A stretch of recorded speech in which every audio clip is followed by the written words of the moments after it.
Salut tout le monde, on se retrouve pour une vidéo qui va un peu parler de scan. Alors comme la plupart d'entre vous, je suis sans doute confiné chez moi à ne plus savoir quoi faire. Je vous ai fait une petite sélection de séries que j'ai découvertes très récemment et qui vous sont sans doute encore méconnues. Commençons directement avec le manga le plus connu de la vidéo et c'est quelque chose que j'ai longtemps hésité avant de commencer parce que ça sort vraiment de mes habitudes. C'est un manga de sport.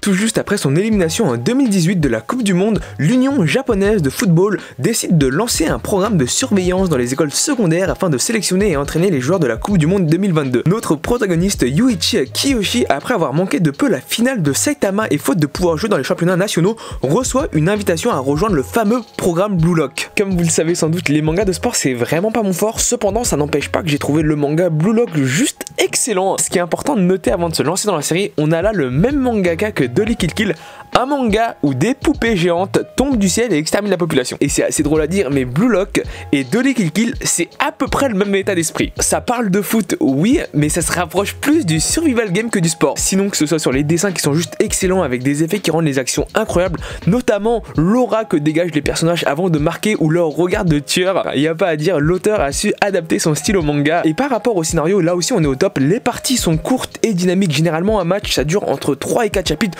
donc c'est vraiment pas long. On se prend très facilement dans l'histoire, même si on a comme moi quasiment jamais joué au foot, et je me suis aussi fait agréablement surprendre par certains choix et la tournure que prenait le manga dont je ne m'attendais pas du tout, donc l'auteur a quand même de la suite dans les idées. Alors en France on n'a pas grand chose de comparable parce qu'en fait ça se rapproche plus du manga d'aventure que du manga de sport, mais ceux qui se rapprochent le plus selon moi c'est sans doute Aishil 21 et Kuroko de Basket. Là ce serait vraiment pas étonnant de le voir arriver prochainement parce qu'on a déjà édité une œuvre de l'auteur et que le manga se vend quand même plutôt bien au Japon. Ensuite le deuxième manga fait partie d'une famille que les gens ont soit tendance à adorer, soit à détester, et je pense que rien qu'avec le nom vous allez tout de suite le deviner. Alors pardonnez-moi pour la prononciation.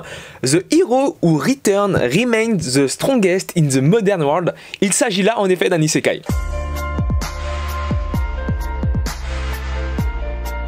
Transporté dans un autre monde, le lycéen Morishita Taiju a combattu et vaincu le Seigneur des démons. Après ce long périple, il décide cependant contre toute attente de retourner au Japon. De retour dans son monde, il remarque qu'il a conservé l'intégralité de ses pouvoirs, mais ne souhaitant vivre qu'une vie ordinaire, il préfère les cacher, mais c'était sans compter sur l'apparition de yokai et être surnaturel. Concernant le dessin, le manga a clairement un bon niveau, même si on peut retrouver à certains moments qu'il manque un peu de décor et que les finitions ne sont pas parfaites. Dans la globalité, les personnages sont bien dessinés, le trait est léger, les chara-designs sont agréables à l'œil, même si ils rentrent dans des clichés qu'on a déjà vus et revus, notamment la petite blonde tsundere métissée, la brune à poitrine généreuse Miko et la mère qui a la quarantaine mais qui en fait 15. Sinon à part ça, les cases sont bien remplis, la mise en scène est sympa et l'action est vraiment bien rendue, même si c'est clairement pas le cœur de l'histoire. Niveau scénario là, comme vous devez vous en douter, comme la grande majorité des titres dans le genre, ça brille pas par son originalité. L'histoire avance bien, c'est léger, les dialogues, les explications sont pas interminables, les personnages ont du caractère, mais surtout l'auteur sait faire plaisir au lecteur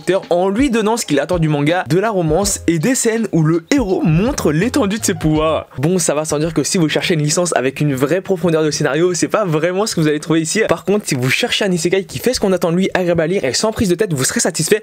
On a actuellement 9 chapitres disponibles, mais faudra vous débrouiller avec l'anglais parce que c'est pas du tout encore traduit en France. En titre de comparaison, ça ressemble pas mal à Remonster, mais en beaucoup plus tout public. Et la dernière série que je vais vous présenter, qui est purement et simplement un manga de romance, comédie et chier. Personnellement j'ai vraiment adoré, mais je préviens d'avance, c'est un manga qui vise un public quand même assez averti. Donc pour ceux qui ont moins de 16 ans, je vous invite vraiment à quitter la vidéo. Après j'ai beau dire ça, je pense que la plupart vont rester, mais au moins je vous l'aurais dit.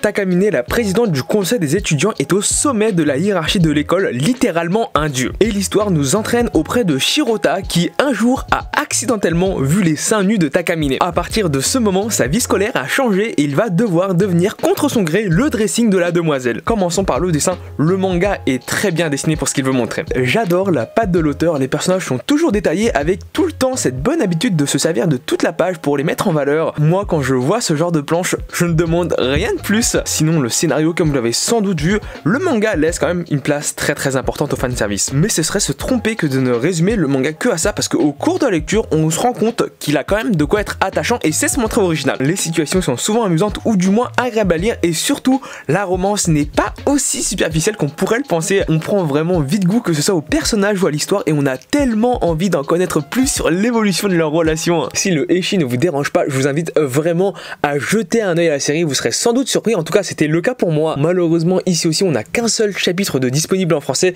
les 15 autres ne se lisent que en anglais, donc va falloir faire quelques efforts. En tout cas la vidéo se termine ici, j'espère qu'elle t'a plu, c'est le cas vraiment, n'hésite pas à t'abonner, c'est le plus important, n'hésite pas à laisser un pouce bleu, je te dis à la prochaine, salut.